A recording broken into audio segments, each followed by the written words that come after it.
విషయానికి సంబంధించి పూర్తి అప్డేట్ మా ఢిల్లీ ప్రతినిధి సతీష్ చెప్తారు. సతీష్, చెప్పండి, అసలు ప్రస్తుతం ఉన్నటువంటి సినారియో ఏ విధంగా జరుగుతోంది యుద్ధం, పూర్తి అప్డేట్ ఇవ్వండి.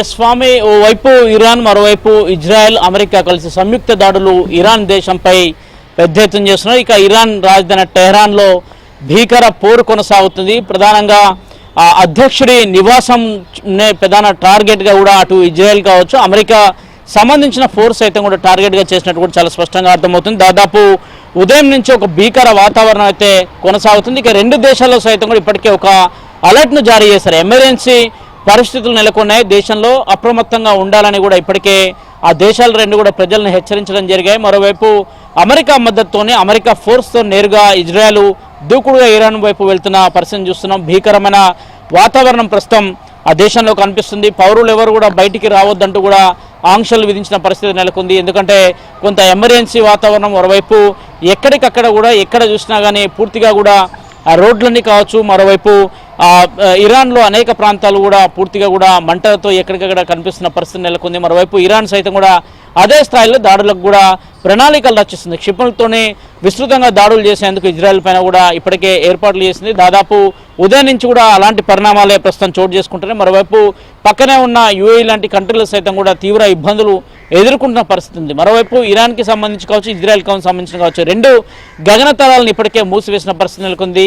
దీంతో భారత ప్రభుత్వం కూడా అప్రమత్తమైంది. ప్రధానంగా ఇజ్రాయెల్ కావచ్చు, ఇరాన్లో కావచ్చు ఉంటున్న భారతీయులందరినీ కూడా సురక్షితంగా ఉండాలి,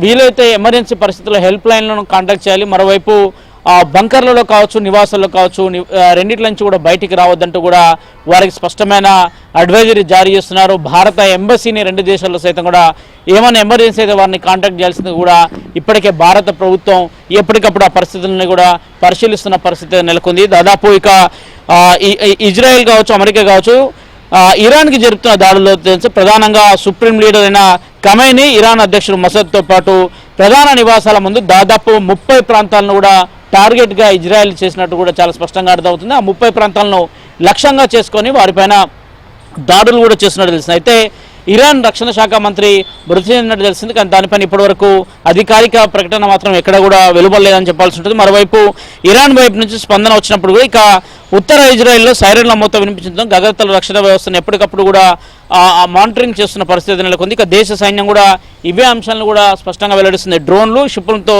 తాము తొలుత ప్రతీకార దాడిని ప్రారంభించామని ప్రస్తుతం కొనసాగుతుందని కూడా రెవల్యూషనరీ గార్డ్ సైతం కూడా ఇదే అంశాన్ని స్పష్టం చేయడం జరిగింది. ఇక ఇరాన్లో ప్రధానంగా అనేక ప్రాంతాలు ఎక్కడైతే న్యూక్లియర్కి సంబంధించి అణు రియాక్టర్లకు సంబంధించిన ఉంటాయో ఆ ప్రధాన ప్రాంతాలను పూర్తిగా కూడా ధ్వంసం చేసే పనిలో అటు అమెరికా సైన్యం కూడా పూర్తిగా నిమగ్నమైందని చెప్పాల్సి ఉంటుంది. కాసేపటి క్రితమే అమెరికా అధ్యక్షుడు ట్రంప్ సైతం కూడా ఇదే అంశాన్ని స్పష్టం చేశారు. ఇక భవిష్యత్తులో ఇరాన్ ప్రధానంగా ఎక్కడైతే ఈ పూర్తిగా కూడా వీటన్నిటిని కూడా తయారు చేస్తున్న న్యూక్లియర్కి సంబంధించి వాటిని తయారు చేయకుండా, అణుబాంబులు తయారు చేయకుండా ఉండేందుకు కూడా స్పష్టంగా వారిపైన ఉక్కుపాదం మోపుతామనే అంశాన్ని కూడా స్వయంగా ట్రంప్ ఈ అంశాన్ని కూడా ప్రకటించడం జరిగింది.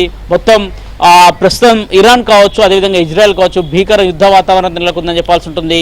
అనేక మంది ఈ దాడుల్లో కూడా చనిపోతున్న పరిస్థితి నెలకొంది. కొంత హృదయ విదారకమైన సంఘటనలు అయితే చోటు చేసుకుంటున్న పరిస్థితి నెలకొంది. ఇక యుఏలో సైతం కూడా ఒకరు మృతి చెందినట్టు అధికారికంగా చెప్తున్నారు. అయితే ఆ దేశాలు సైతం కూడా ఇప్పటికే పూర్తిగా వారి గగనతలాన్ని కూడా మూసివేసిన పరిస్థితి నెలకొందని చెప్పాల్సి ఉంటుంది. భారత నుంచి వెళ్ళే ఎయిర్ ఇండియా లాంటి విమానాలు కావచ్చు, భారత్ నుంచి ఇరాన్ కావచ్చు, ఇజ్రాయెల్ లాంటి దేశాలకు వెళ్ళే విమానాలకు సంబంధించి సైతం కూడా ఇప్పటికే ఒక అడ్వైజరీ జారీ చేశారు. ప్రయాణికులకు కొంత వెసులుబాటుకు సంబంధించి ముఖ్యంగా ఎవరైతే ముందస్తుగా అటు ప్రయాణాలు తీసుకుంటే వారంతా కూడా క్యాన్సిల్ చేసుకోవాల్సిందిగా ఇప్పటికే అటు ఏవియేషన్ రంగం సైతం కూడా ప్రకటన చేస్తున్నమాట. మరోవైపు ఢిల్లీలోని ఇందిరాగాంధీ ఇంటర్నేషనల్ ఎయిర్పోర్ట్ సైతం కూడా ఇదే అంశాన్ని అడ్వైజరీ జారీ చేసింది. ప్రయాణికులంతా కూడా అప్రమత్తంగా ఉండాలనే అంశంపైన స్పష్టం చేయడంతో పాటు భారత ప్రభుత్వం ఎప్పటికప్పుడు జరుగుతున్న పరిణామాలను కూడా పూర్తిగా కూడా వాళ్ళు పర్యవేక్షిస్తున్న పరిస్థితి నెలకొంది.